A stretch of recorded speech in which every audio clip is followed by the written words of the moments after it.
Kita janganlah tuan-tuan kan, ingat kita sempurna mana tuan-tuan. Jadi baik-baik dengan orang, insya-Allah adalah kebaikan untuk kita tuan-tuan. Kan?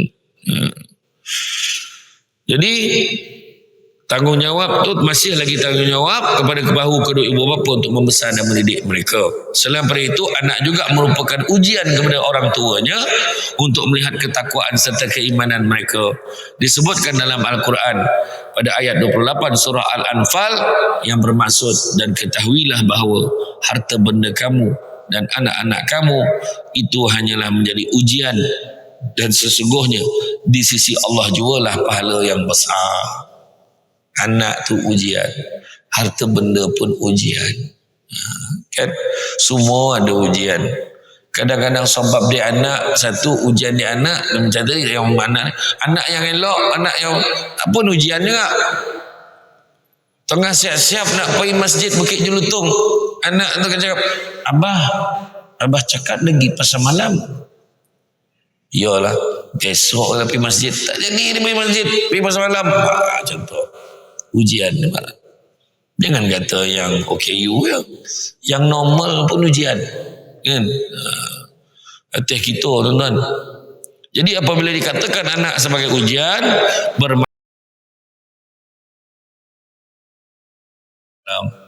Salawat dan salam kata junjungan besar Nabi Muhammad sallallahu alaihi wasallam. Masih banyak diucapkan tuan pengurusi acara, bahagia tuan pengurusi masjid, tuan imam, barisan tuan kuasa masjid, seterusnya penganjur program I Love Klinik Solat 9.0. Banyak penganjur ni.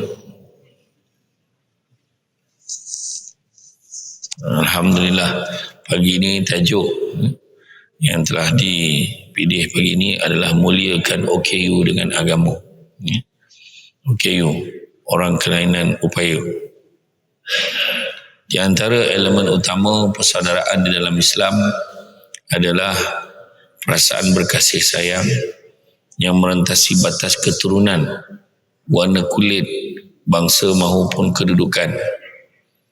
Mesej ini penting dirakamkan dalam ayat Al-Quran dalam surah Al-Hujurat ayat yang ke-13 yang bermaksud, wahai manusia, sesungguhnya kami telah menciptakan kamu dari lelaki dan perempuan, dan kami telah menjadikan kamu pelbagai bangsa dan bersuku puak supaya kamu berkenal-kenalan dan beramah mesra antara satu dengan yang lain. Dan sesungguhnya semulia-mulia kamu di sisi Allah ialah orang yang lebih takwanya antara kamu, bukannya yang lebih keturunan atau bangsanya. Sungguhnya Allah Maha mengetahui lagi Maha mendalam pengetahuannya akan keadaan dan amalan kamu.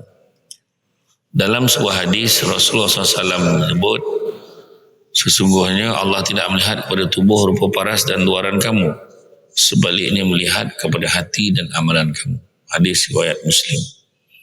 Jadi tak kira keturunan ke, dia ni hebat pada orang lain, bangsa ke, tak ada. Semuanya sama di sisi Allah Subhanahu Wa Taala. Bahkan tidak juga dalam hadis ni tidak pula melihat kepada tubuh, rupa paras dan luaran kamu. Kan? Tengok rupa paras, handsome pun subjektif kan. Lawa pun subjektif. Lawa ke orang tak tentu lawa lagi ke kita. Tu sebab kereta kat luar tu macam-macam.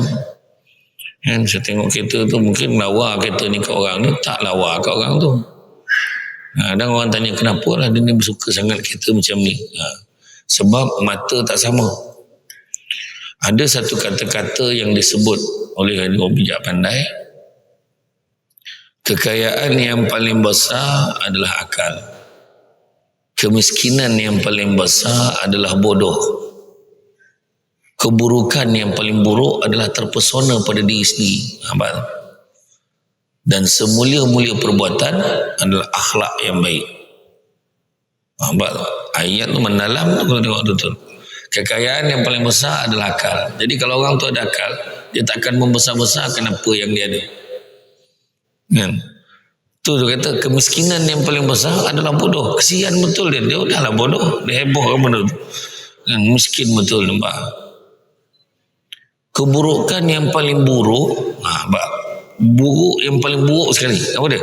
terpesona pada diri sendiri, rasa diri itu bagus, rasa diri itu elok. Tapi sedangkan kalau kita kajilah pada diri kita, sebenarnya tentu ada kelemahan-kelemahan tertentu.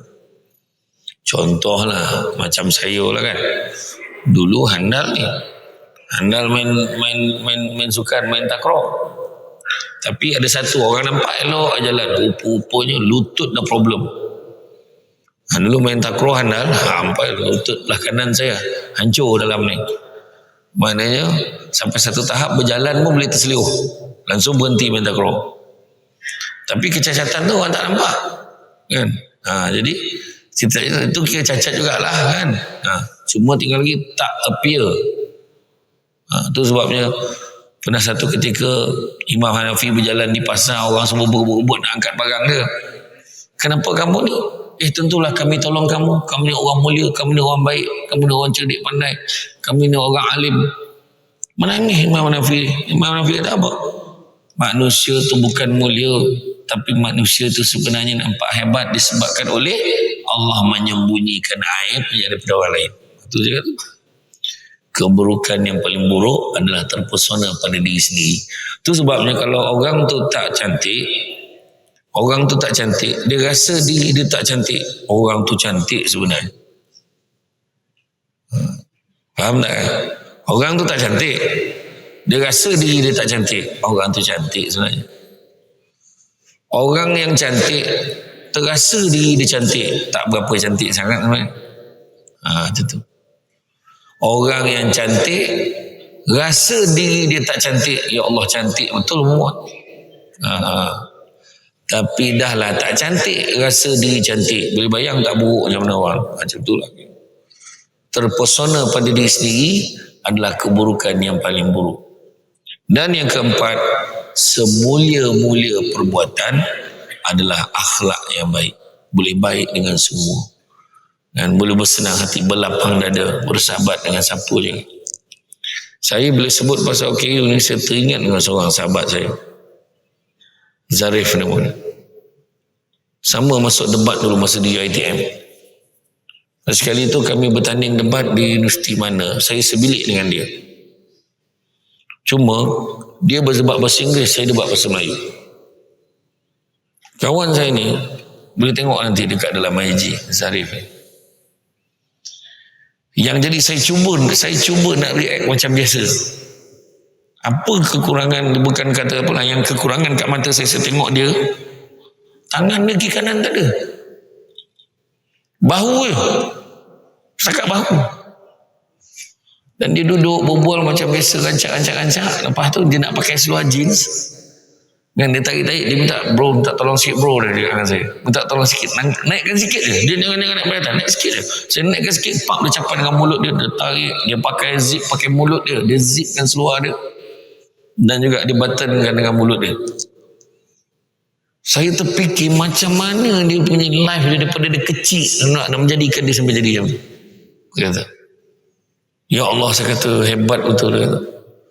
Kita demam sikit tak larat ni, memang dia memang Allah ni sampai bawah, tangan ni kanan tak ada.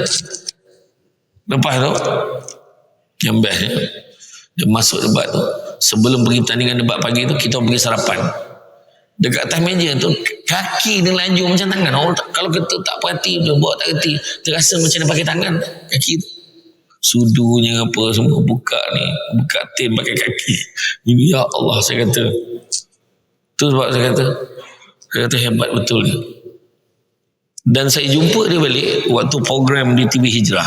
Setelah berbelah-belah tahun, program di TV Hijrah, program simpanan tabung PTPTN tu, saya jadi pengacara tu, dia datang sebagai host. Jutawan dah ini.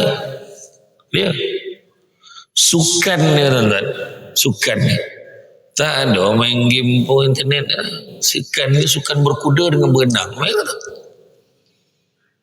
sukan berkuda tuan-tuan, kita naik kuda pun gaya tuan-tuan. Dahsyat. Dan dia alhamdulillah usahawan, buka resort dan sebagainya, berjaya. Makna kata mana OKU tu kan? Mana yang kata kau? Itu sebab saya marah ada sekali saya ceramah hadis Remban. Kementerian Pengajian Tinggi, Kementerian Pelajaran, dia buat satu program khas untuk murid-murid berkeperluan khas. Buat program. Tajuk dia letak kekurangan bukan satu alasan. Saya marah, kenapa kalau tak tajuknya ni? OKU, orang kelainan upaya. Kita dah setuju dah OKU tu orang kelainan upaya. Kelainan, kenapa kau sebut kekurangan sebagai tajuk? Saya kata. Kan, saya cakap tu, janganlah tu dia. Kelainan itu bukan satu alasan sebetulnya. Saya sekolahan pengarah yang datang begitu. Apa kau pilih ni tajuk? Saya kata. Sebab kita dah ambil keputusan untuk angkat level kurang itu kepada kelainan. Kita jangan layan dia orang sebagai orang yang, jangan orang yang kurang, tapi layan dia sebagai orang yang istimewa. Kelainan. Itu cerita dia. Jadi itulah kawan saya Zarif, boleh tengok dalam internet tu, ZHARIF, tengok dekat dalam IG tu, bisa tengok. Memang saya sampai hari ni selut betul, dan jumpa memang tak nak lupakan kawan. Bagus dia. Dan tu yang kita tengok dekat Terengganu tu kan, dengan tahap apa ni, tangan kiri kanan tak ada, boleh melukis cantik batik, lagi cantik daripada orang biasa ni kan? Nak cakap apa. Dan untuk makluman sahabat saya Zarif tadi, dia masuk debat bahasa Inggeris, ada ranking world dalam dunia punya ranking. Oh, cakap orang putih berabu, dia cakap orang putih, saya cakap Melayu lebih kurang macam tu kan, macam tu kan. Jadi dalam sebuah negara yang terdiri pada pelbagai kategori masyarakat seperti negara kita Malaysia, agama Islam turut dianuti oleh pelbagai golongan, termasuklah orang kurang upaya. Golongan inilah yang lazimnya memerlukan pembelaan dan pemberdayaan. Apa maksud pemberdayaan? Maknanya memberi supaya dia sama dengan kita, memberdayakan dia supaya sama dengan kita, ya. Pemberdayaan dalam pelbagai aspek.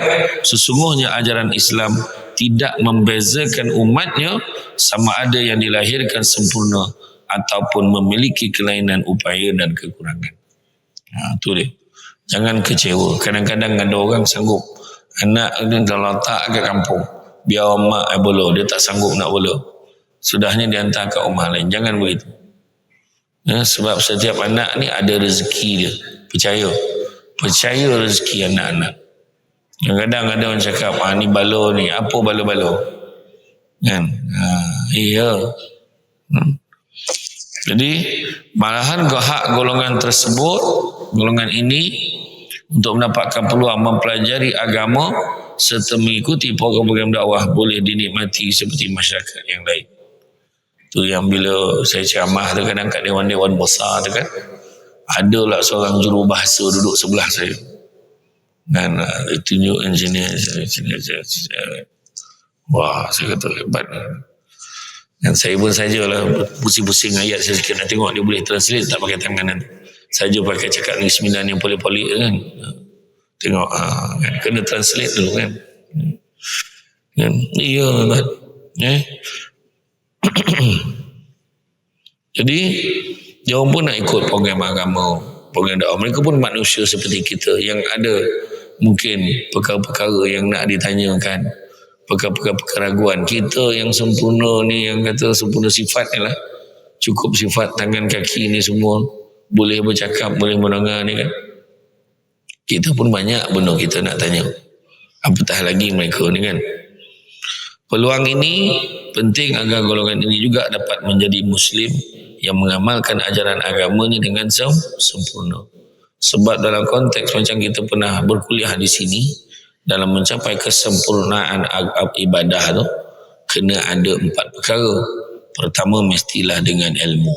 Tu sebabnya semua orang kena belajar, tak kira siapa. Kedua, mestilah ikhlas, mengharapkan keredaan Allah. Ketiga, mestilah ada perubahan pada tindak tanduk dan perangai, pada sikap kita bila kita dah belajar agama dan kita beribadah. Dan begitu juga yang keempat, mestilah diperbetulkan niat kita, dimulakan dengan niat, barulah ibadah itu sempurna. Maka dalam konteks ini, kalau kita tengok, Abu Zar Al-Ghifari pernah mengadu kepada Rasulullah SAW berkaitan kewajipan setiap insan untuk mengeluarkan sedekah bagi dirinya dan ke atas dirinya. Wahai Rasulullah, bagaimana kami mahu bersedekah sedangkan kami tidak memiliki harta? Maka Rasulullah SAW menjawab, sesungguhnya sebahagian daripada pintu-pintu sedekah itu ialah takbir, zikir. Kamu menyuruh dengan mencegah, kamu menyuruh dengan perkara kebaikan, kamu mencegah daripada kemungkaran, kamu membuang duri, tulang dan batu dari laluan orang ramai, kamu memimpin orang buta, kamu memperdengarkan orang pekak dan bisu sehingga mereka memahami agama. Itu juga adalah sedekah. Nah, bayangkan, sebahagian daripada pintu-pintu sedekah itu, apa dia? Takbir, zikir, menyuruh kepada perkara kebaikan, mencegah kepada kemungkaran, membuang duri, tulang dan batu dari tengah jalan, dari laluan orang ramai. Kamu memimpin orang buta, kamu memperdengarkan orang pekak dan bisu sehingga mereka memahami agama. Allahu Akbar. Itu pun agama kita cover. Cakap apa? Ya, jadi dah kita bantulah. Yang kita bantulah mereka ni. Ya, tu yang ada jurubahasa dekat tepi tu. Kan? Mana yang tak dengar, oh dia cakap ni, lepas tu dia boleh senyum. Mana dia faham lawak Samsul Debat tu. Senyum dia. Kan? Ya. Apatah macam mana lah orang tu nak explain dengan tangan gitu kan. Tapi dia boleh gelak, mana berjaya dia. Itu pun satu hebat skill dia kan. Ada tu mak ayah dua-dua pekak bisu mak ayah dia. Tapi anaknya elok. Ada kan. Bayang itulah kerahsiaan takdir Allah Ta'ala bagi kat kita. Semuanya ada hikmah dia. Jangan kecewa dengan apa yang Allah bagi kat kita. Itu sebabnya tanam tebu di topi rumah, cabut ubi sampai ke akar. Kalau hidup membaca hikmah, selaut garam terasa tawa. Kita ni yang nampak normal ni pun macam-macam ujian dalam hidup kan. Ini kan pula ni mereka ni yang kelainan upaya. Begitu juga berdasarkan maksud hadis yang saya bacakan tadi, maknanya umat Islam haruslah berperanan untuk membantu dengan memberikan tunjuk ajar dan membimbing golongan-golongan ini. Sahabat-sahabat kita ni kan, sahabat-sahabat kita ni, saudara-saudara kita ni, agar mereka ni dapat dibimbing ke jalan yang diredai, agar mereka ini rasa dihargai dan tidak tersisih daripada masyarakat. Tahniah kepada masjid Bukit Jelutong ni yang telah bersedia, telah pun menjadi betul orang kata pemain peranan, mainkan peranan untuk sama-sama. Saya sebenarnya hari-hari ceramah kan.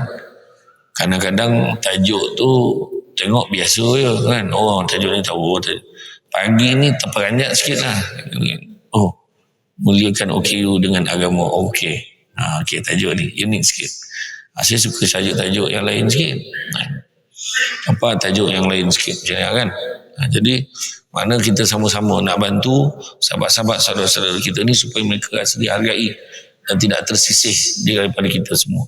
Biar dia rasa diri dia sama. Saya macam buang dengan kawan saya tadi yang saya cerita tadi.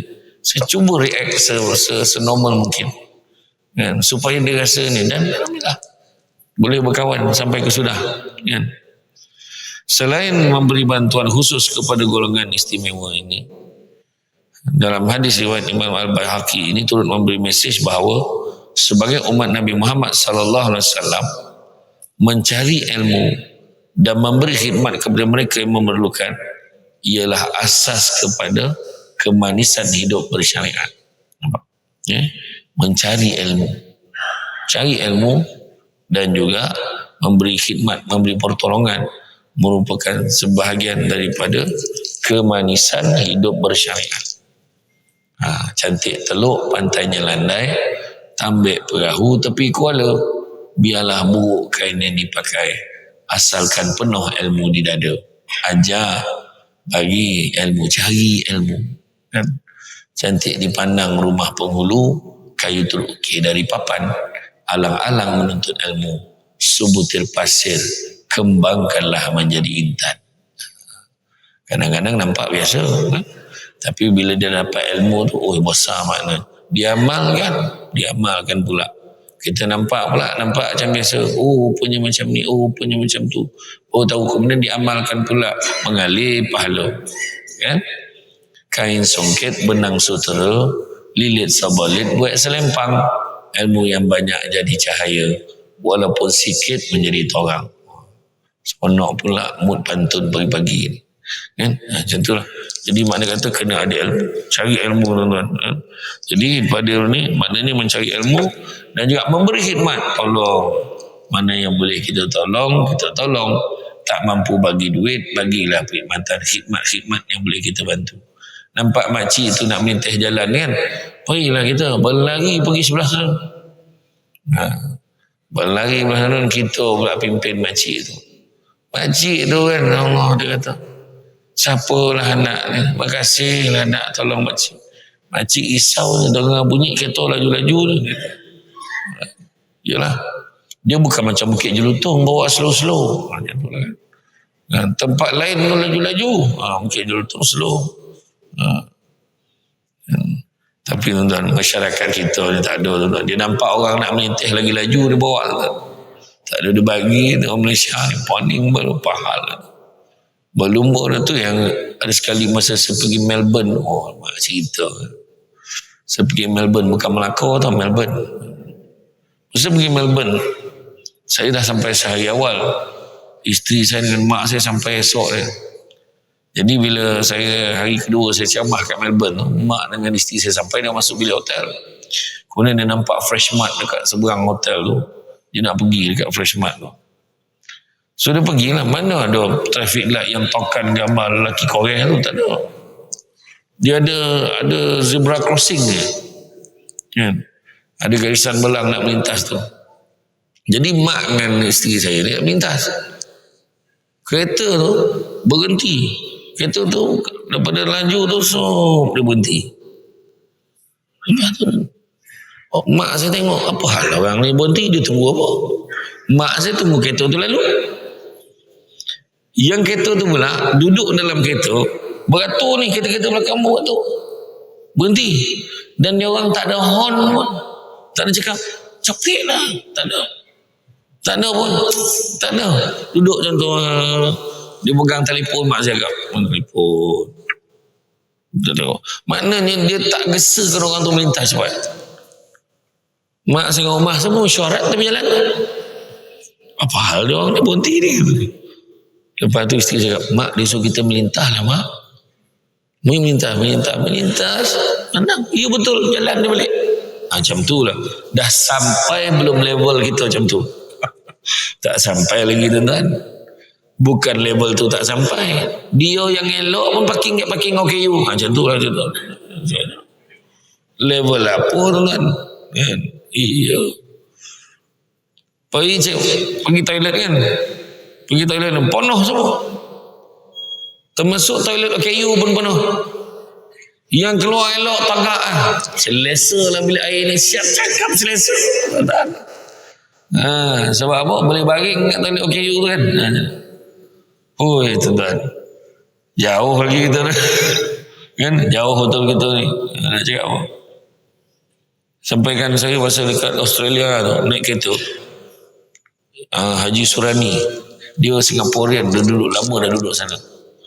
Dia kata, ustaz tengok kata, saya overtake tiba-tiba belah kiri. Ustaz tengok, dia overtake tiba-tiba masuk belah kiri. Dia jalan di 3 lane, dia tiba-tiba masuk belah kiri.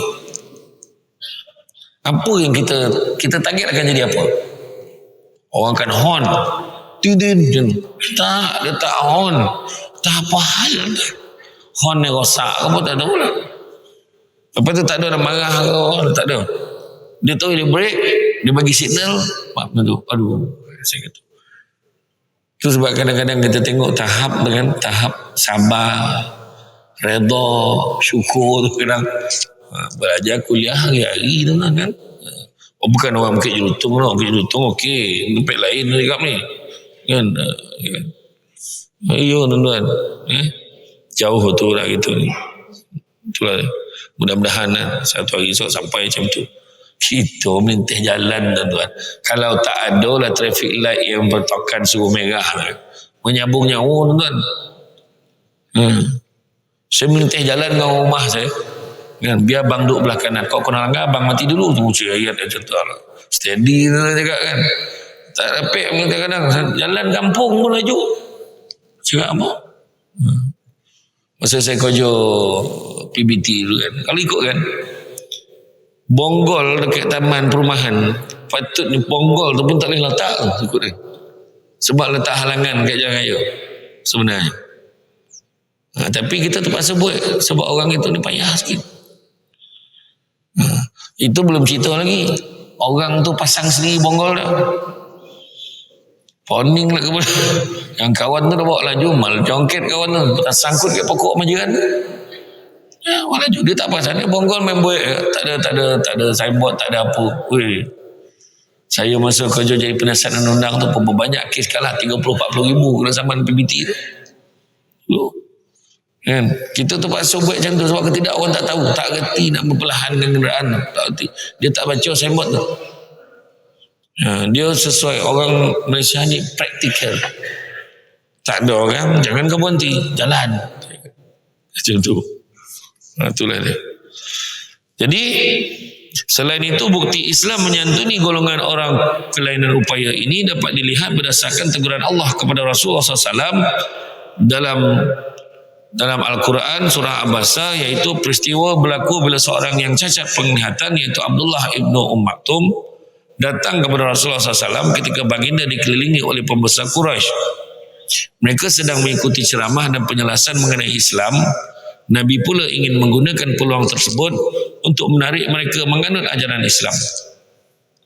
Ketika itulah datangnya Abdullah bin Maktum meminta Nabi membaca dan menyampaikan kepadanya ajaran Islam. Baginda mengulangi permintaan tersebut. Beliau mengulangi permintaan tersebut kepada baginda beberapa kali, sedangkan dia sendiri tidak tahu keadaan Nabi sedang sibuk melayani orang kenamaan tersebut. Nabi sendiri tidak mahu menangguhkan perbincangan dengan para kenamaan Mekah berkenaan dan berpaling ke arah yang lain. Dia tak perasan. Selepas peristiwa itu Rasulullah SAW sentiasa memberi layanan baik jika melihat Abdullah bin Maktum itu datang dengan menyebut ucapan marhaban, selamat datang wahai saudara yang telah menyebabkan daku ditegur oleh Allah. Maknanya Rasulullah SAW ditegur oleh Allah disebabkan sikap pada ketika itu. Sedangkan Nabi tak sengaja pun. Kan? Bayangan kita yang sengaja kan. Sengaja pula. Jadi macam-macam kan. Ada orang kadang kayu sebab saraf, ada orang sebab demam. Ada satu program saya in the My House TV Hijrah, repair rumah orang-orang susah kan. Ada satu rumah di Johor di Pontian. Anak dia daripada kecil normal, tapi entah macam mana waktu dia tingkatan 3 dia kena serangan demam panas. Dan bila dia kena serangan demam panas tu, jadi sistem dalam badan dia berubah.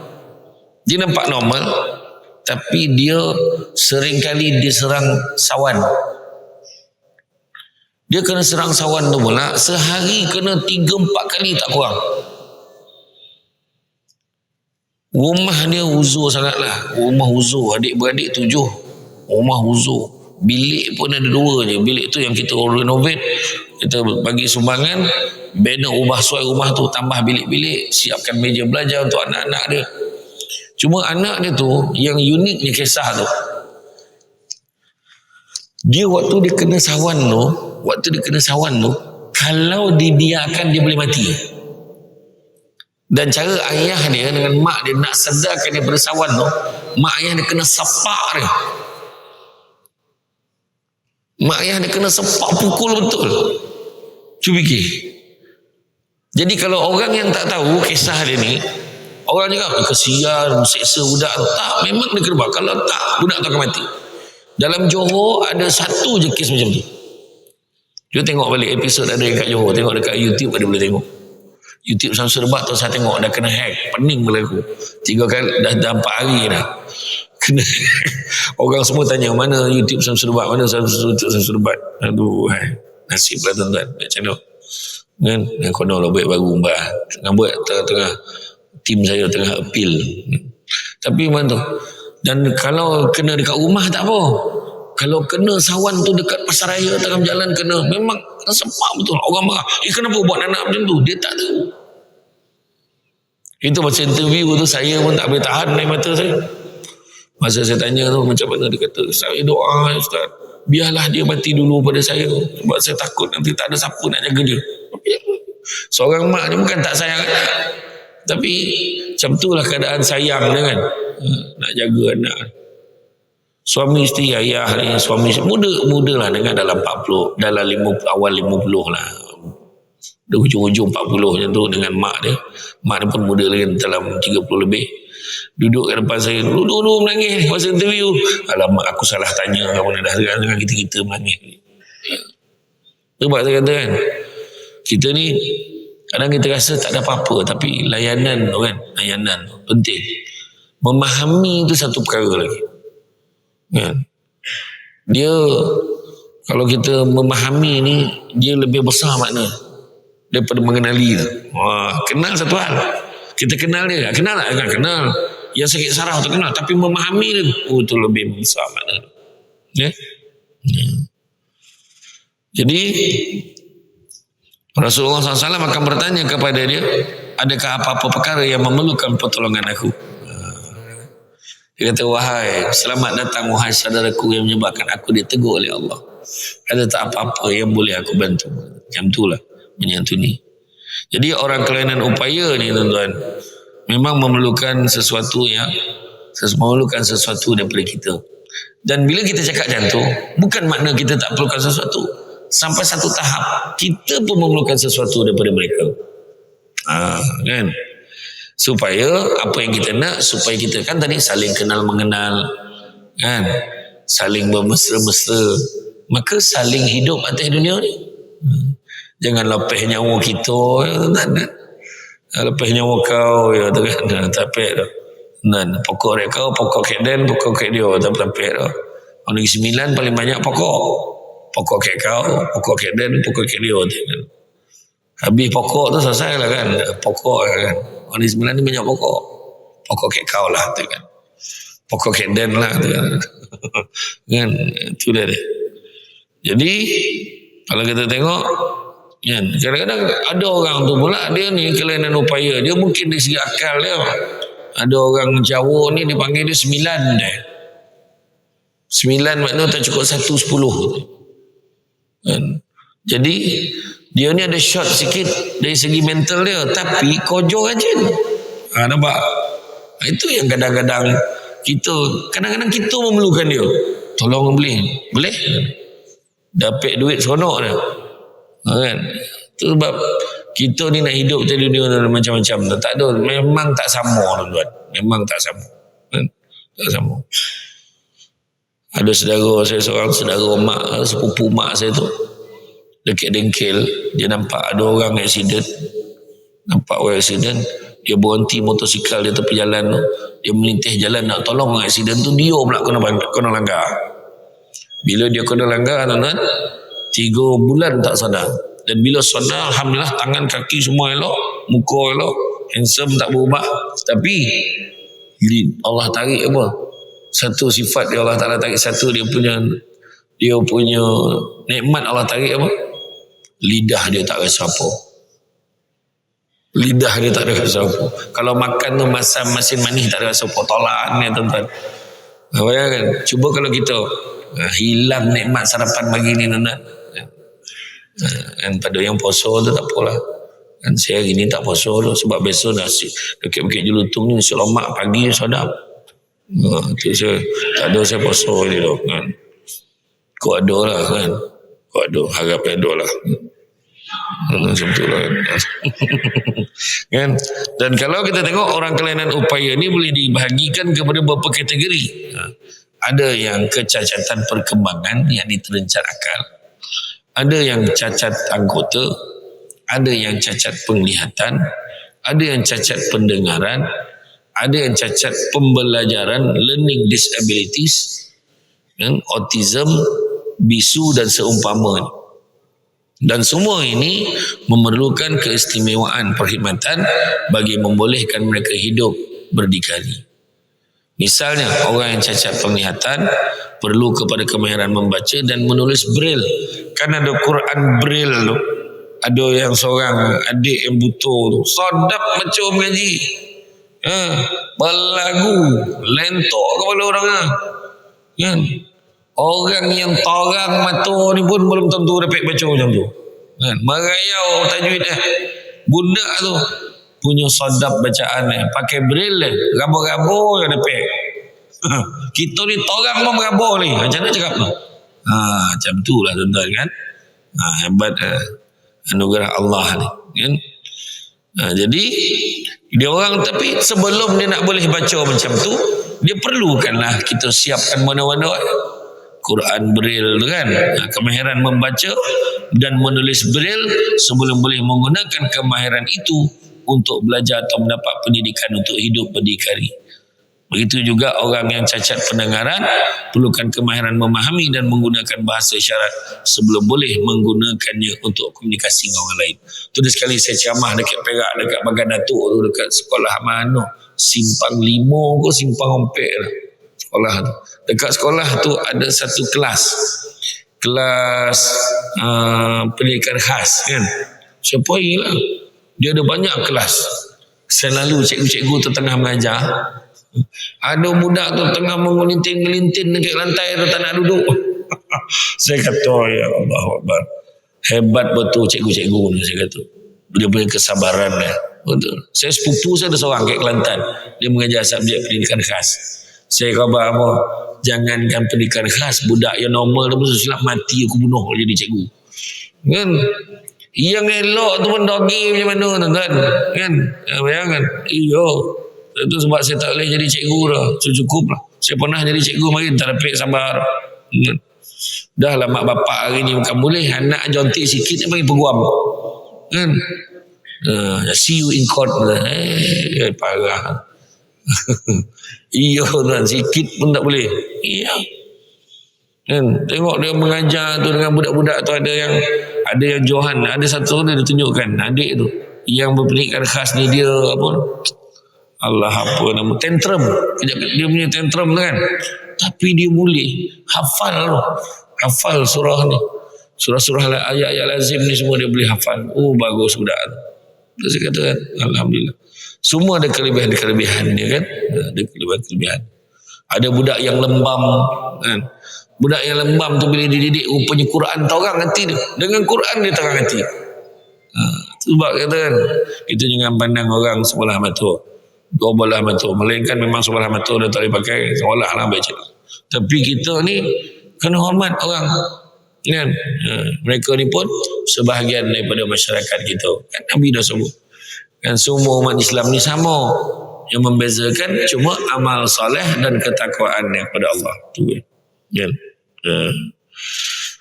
Begitu juga orang yang cacat pendengaran perlukan kemampuan memahami dan menggunakan bahasa isyarat sebelum boleh menggunakannya untuk berkomunikasi dengan orang lain kan.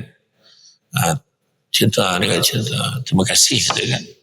Saya tahu tu ya. Aku sudah terima kasih. Agak macam ni, Assalamualaikum, agak macam tu lah kan, anda tahulah. Dia kalau selamat pagi macam ni, malam macam ni, agak-agak lah, tahu ya tidak tahu lah. Ya. Aduh. Kan, kena belajar. Dan mengikut statistik Jabatan Kebajikan Masyarakat, terdapat lebih 100,000 orang yang kurang upaya. Lebih kan, yang mana cacat penglihatan, cacat pendengaran, cacat anggota, cacat akal.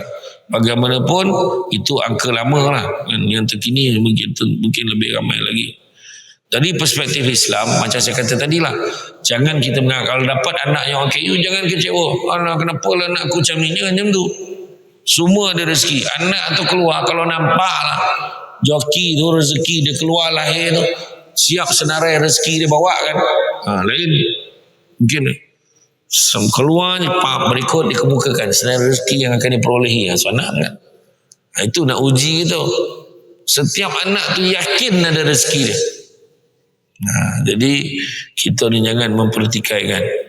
Setiap anak yang lahir itu adalah kurniaan Allah kepada kedua ibu bapanya, baik anak itu dilahirkan sempurna maupun sebaliknya.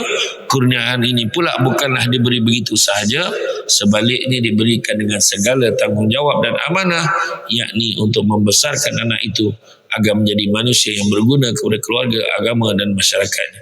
Jadi sama ada anak itu sempurna maupun tidak, tanggungjawab membesarkan dan mendidik anak itu masih terletak di bahu kedua ibu bapa.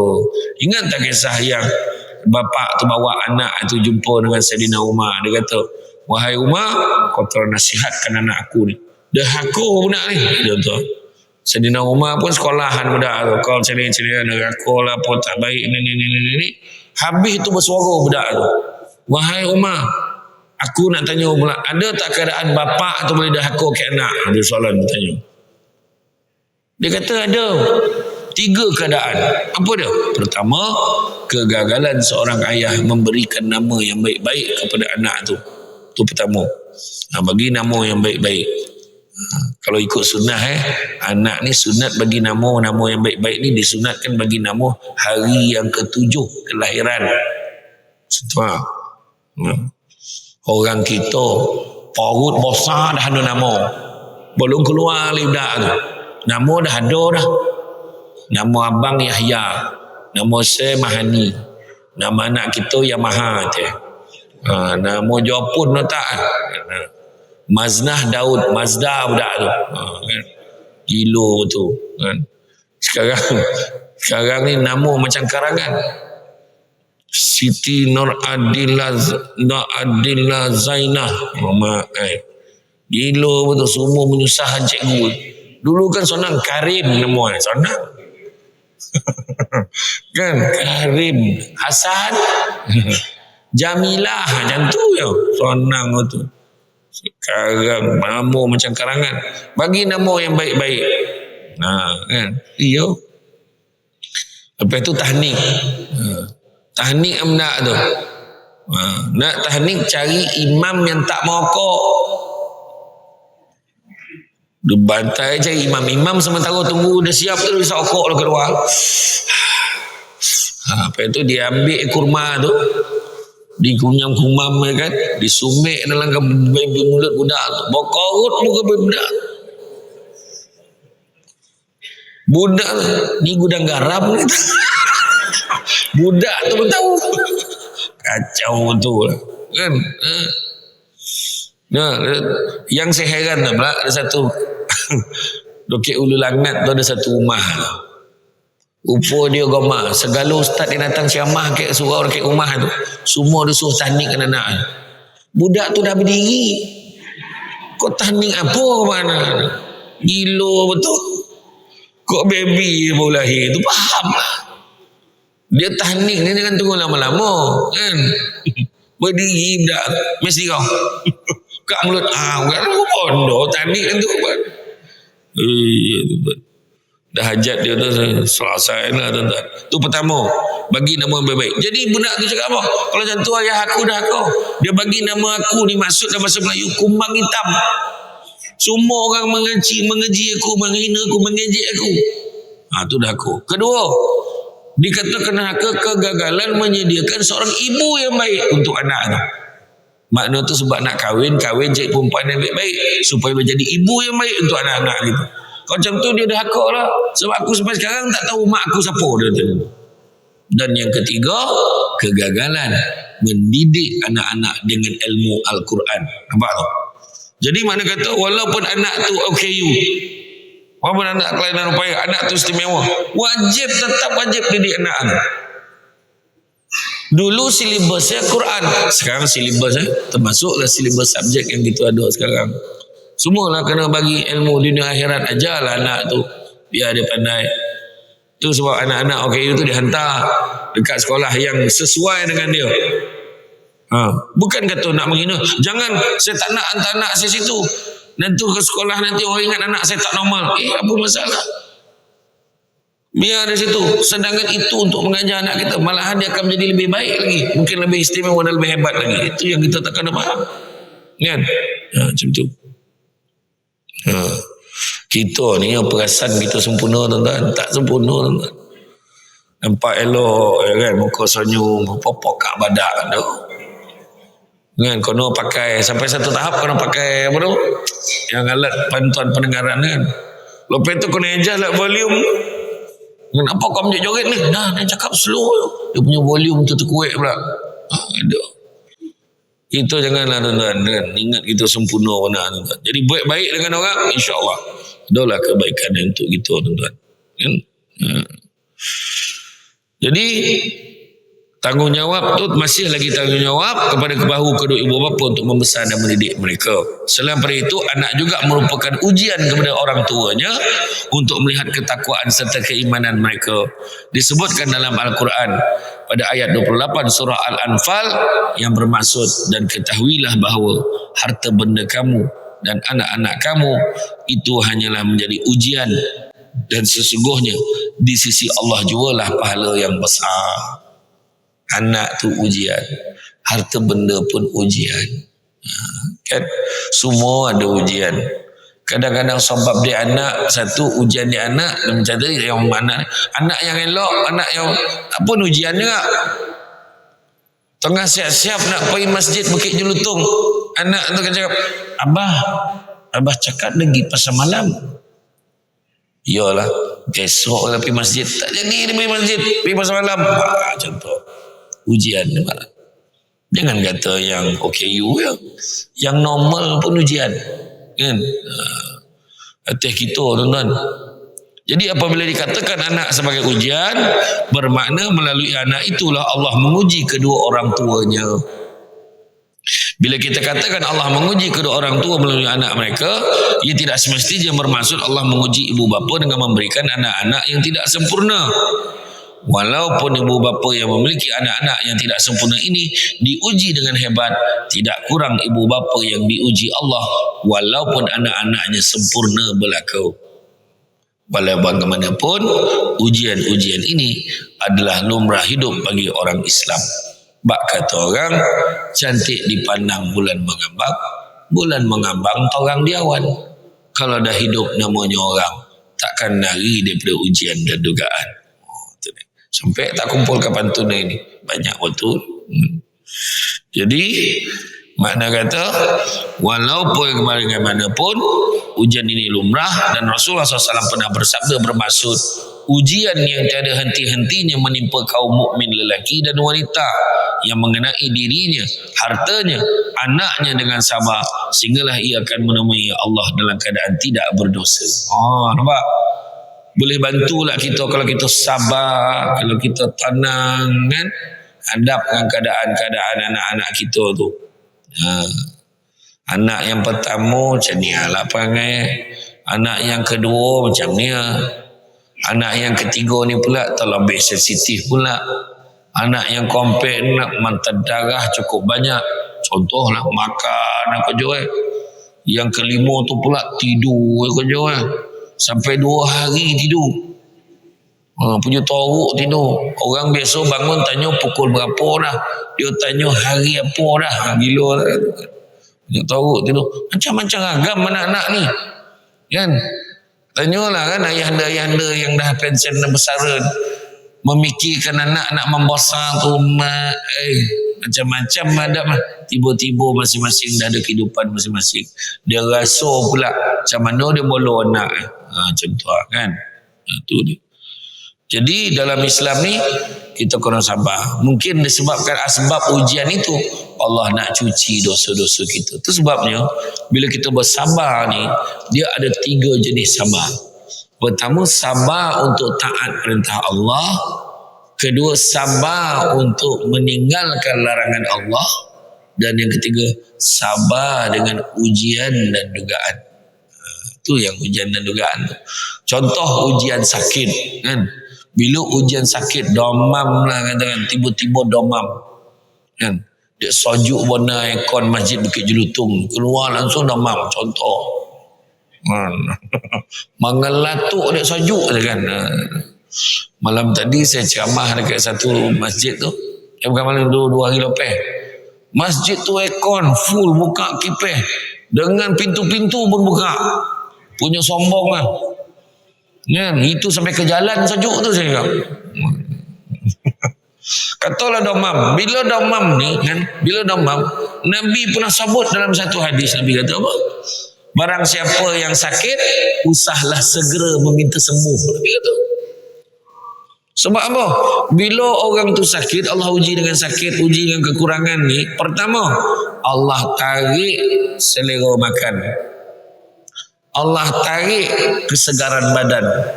Allah tarik dosa-dosa kita. Tu cerita tadi tu. Ujian tadi. Tapi bila kita lepas 2-3 hari dah makan ubek, kita dah ni dah berpoluh-poluh, badan jadi segar balik. Pertama, Allah kembalikan selera makan. Bertambah makanan. Kedua, Allah kembalikan kesegaran badan. Tetapi Allah tidak pulangkan balik dosa-dosa kita. Tu hebat dia. Nabi pesan, kalau kamu sakit, usahlah segera meminta sembuh. Macam boleh? Terapik tuan-tuan. Dengan saya pun terapik macam tu dah. Terapik tuan. Bercakap boleh lah kan? Tak mahu dah.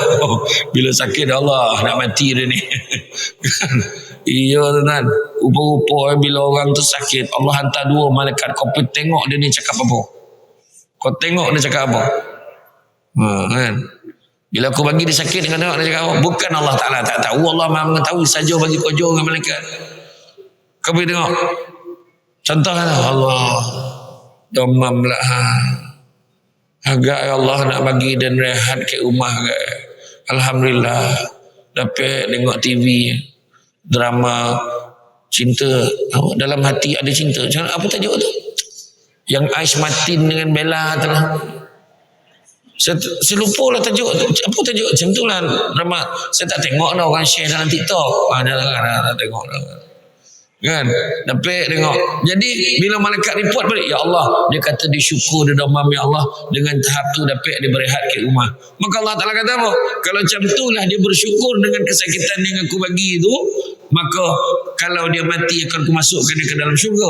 Kalau dia hidup akan aku kalau dia hidup akan, kalau mati masuk dalam syurga, kalau hidup akan aku gantikan daging dan darahnya dengan daging dan darah yang baru. Tu yang fresh badan tu. Daging dengan darah bertukar.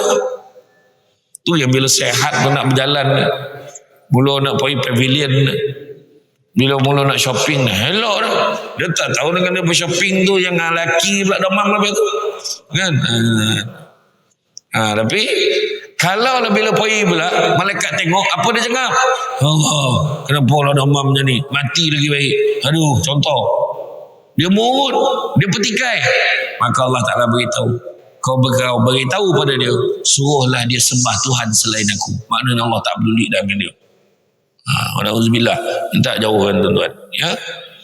Jadi dalam Islam, sama ada anak itu sempurna atau sebaliknya, maka dia kurniaan Allah, maka kita perlu laksanakan tanggungjawab kita untuk membesar dan mendidik anak-anak itu di masa yang sama.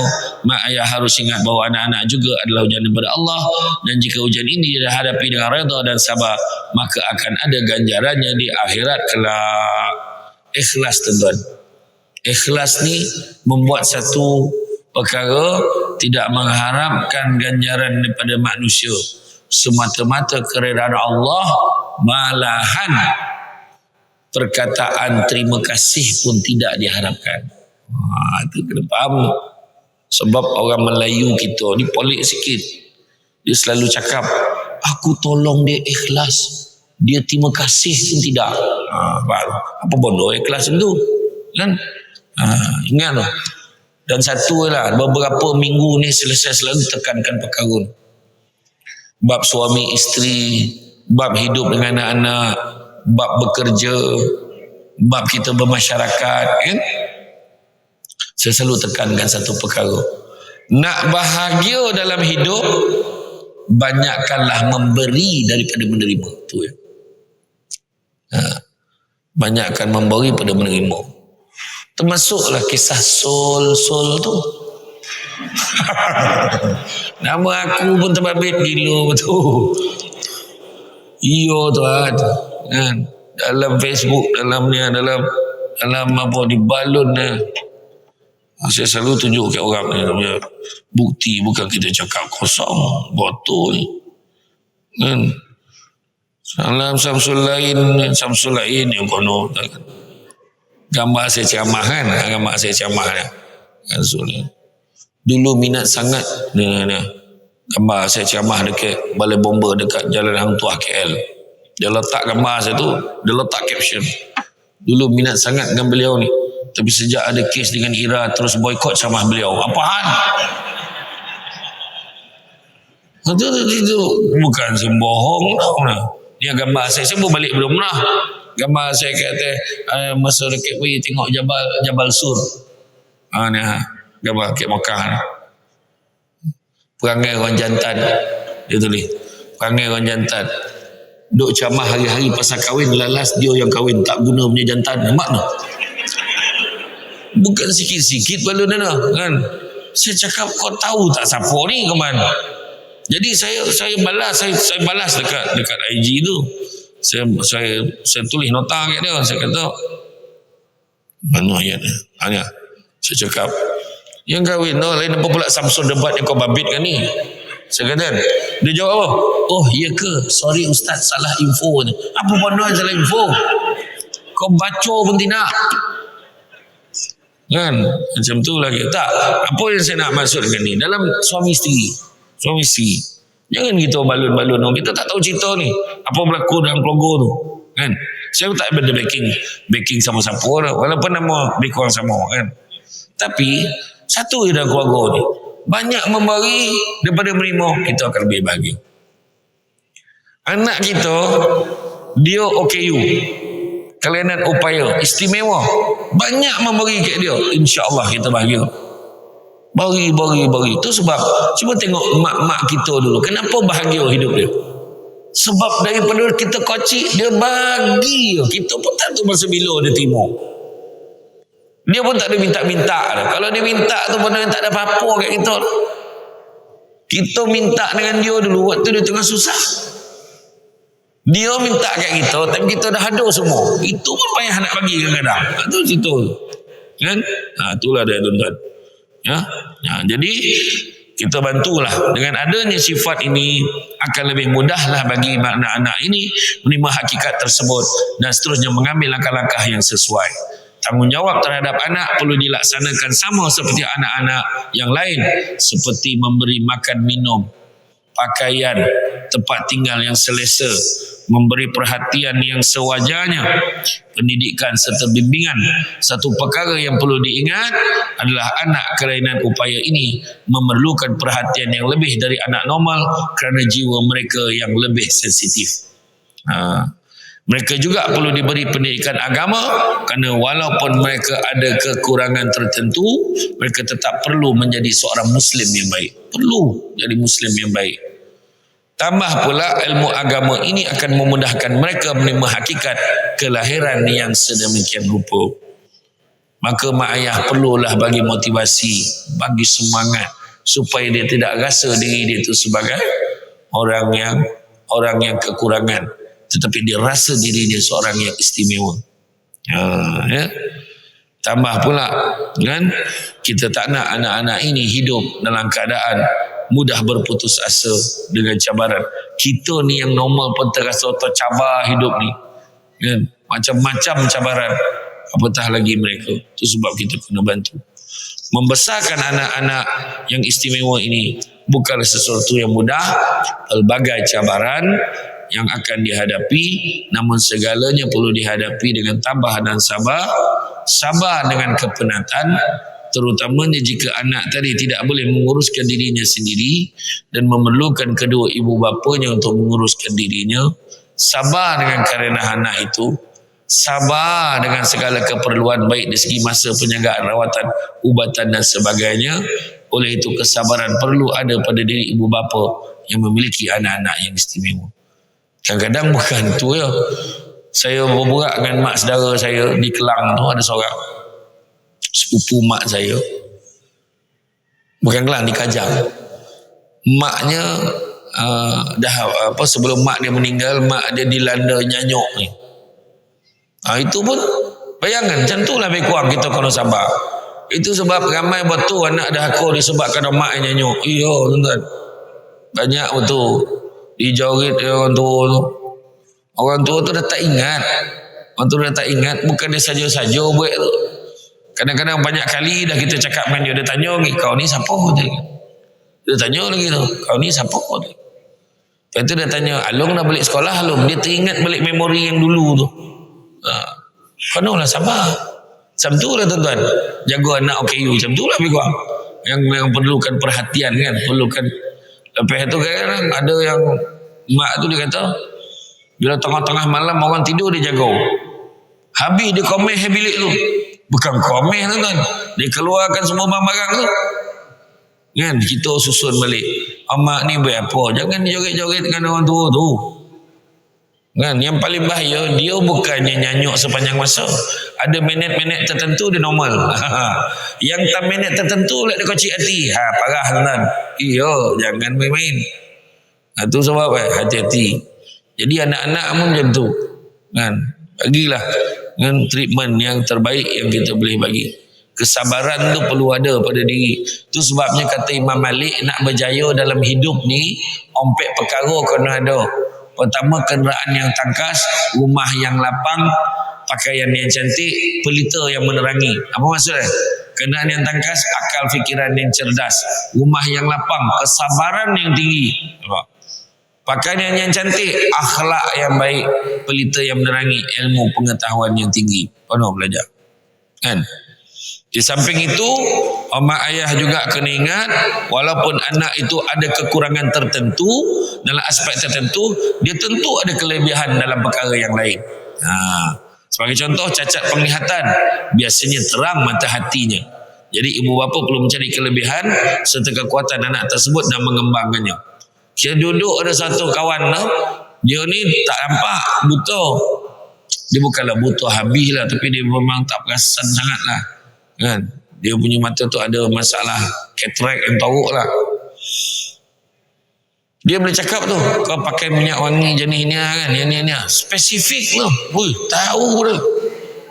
Itu saya dah tak pakai dah jenama yang pelik-pelik ni, pakai jenama sendiri je. Tak ada lah. Kan? Tapi dia boleh tahu. Makna torang betul lah. Kita kadang-kadang wangi je, tak tahulah spesifik bau apa kan. Kita ni kalau bau yang copet tangkap ni bau jamban lah, tu tahu.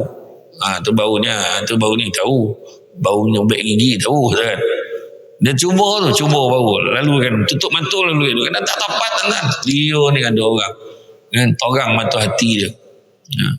Jadi mak ayah perlu mencari kelebihan serta kekuatan anak dan mengembangkannya. Seorang anak yang cacat penglihatan mungkin berbakat untuk menjadi penyair yang terkenal. Sedap suara, mendayu-dayu kan.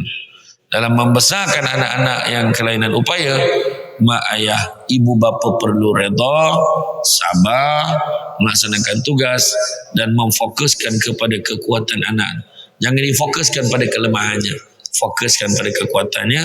Dan sebaliknya, jika ibu bapa bersikap dengan sikap-sikap sebaliknya, contohnya tidak redha, tidak sabar dan tidak mahu melaksanakan amanah, maka bukan saja memudaratkan dirinya sendiri, tapi juga anak yang tidak berdosa itu. Ibu bapa tadi seolah-olah tidak redha dengan pemberian Allah dan terus-terusan bertanya, mengapa Tuhan memberikan aku anak-anak yang cacat ini? Mengapa aku yang terpaksa mendapat anak ini dan bukannya orang lain? Maka ia bukan saja dimurkai Allah kerana tidak menerima qada dan qadar serta mempersoalkan kuasa Allah, tapi juga dengan sikap yang sedemikian mereka tidak akan menerima hakikat tersebut. Bila ibu bapa tidak mahu menerima hakikat itu, maka agak sukar untuk mereka bertindak balas dengan sewajarnya. Jika pasangan itu tidak sabar, maka kemungkinan anak tadi akan disakiti baik secara mental maupun fizikal. Begitu juga ibu bapa tadi, jika tidak mahu melaksanakan tanggungjawab mereka terhadap anak itu, mereka mungkin akan mengabaikannya dan kebajikan anak itu tidak akan terjaga. Jadi tuan-tuan dan puan-puan rahmati Allah sekalian, secara kesimpulannya, hidup kita ni janganlah mempersoalkan apa yang Allah dah tentukan. Kalau kita kata kenapa macam ni, seolah-olah kita mempersoalkan apa yang Allah dah tentukan untuk kita. yakin dan percaya apa yang Allah bagikan kat kita ni bukanlah yang kita nak, tapi itulah yang terbaik untuk kita. Yang itulah yang terbaik untuk kita. Hendaklah redha dengan ketentuan Allah dalam hidup kita ni, tuan-tuan dan puan-puan sekalian. 5 ni kalau ada, selamatlah hidup dunia akhirat. Pertama, sabar. Sabar banyak-banyak. Umumkan dia, sabar. Ya, sabar. Yang kedua, syukur. Syukur. Alhamdulillah ada laki. Laki tu ada apa jangan fikir. Kita fikir kita ada laki. Sudah. Syukur. Kejap lagi di mesej imam yang panggil dalam syamah ni. Menghasut tu kan. Syukur. Ketiga, tawakal. Serah pada Allah. Bagikan, tentukan yang terbaik untuk kita. Tawakal. Compare, redha apa juga Allah bagi kat kita. Ujian yang datang. Kan kita baca hari-hari, la yukallifullahu nafsan illa wus'aha. Allah takkan timpakan sesuatu melainkan sesuai dengan kemampuan kita. Dan yang kelima, ikhlas. InsyaAllah. Bila ikhlas, Allah akan bagi yang terbaik untuk kita. Jadi tuan-tuan dan puan-puan sekalian, cukuplah sekadar itu. Saya faham signal-signal tu, saya faham. Ada beralih-alih tempat duduk tu kan, makna kejap menunjuk, kejap luwih, kejap tagak tu, saya faham lah tu. Jadi bau nasi lemak pun dah sampai ni. Jadi insyaAllah tuan-tuan dan puan sekalian, bak kata orang, sepandai-pandai tupai melompat akhirnya jatuh ke tanah jua. Walaupun perkongsian sudah tamat, mudah-mudahan beresap ke dalam jiwa. Sama-sama lah kita. Ingat 2 perkara tadi, kemanisan hidup bersyariat tadi, iaitu yang pertama menyampaikan, mengajarkan ilmu agama, dan yang keduanya apa tadi, memberi khidmat kepada orang lain. InsyaAllah itulah kemanisan hidup bersyariat pada hari ini. Jadi tuan-tuan dan puan-puan sekalian, sekian saja daripada saya.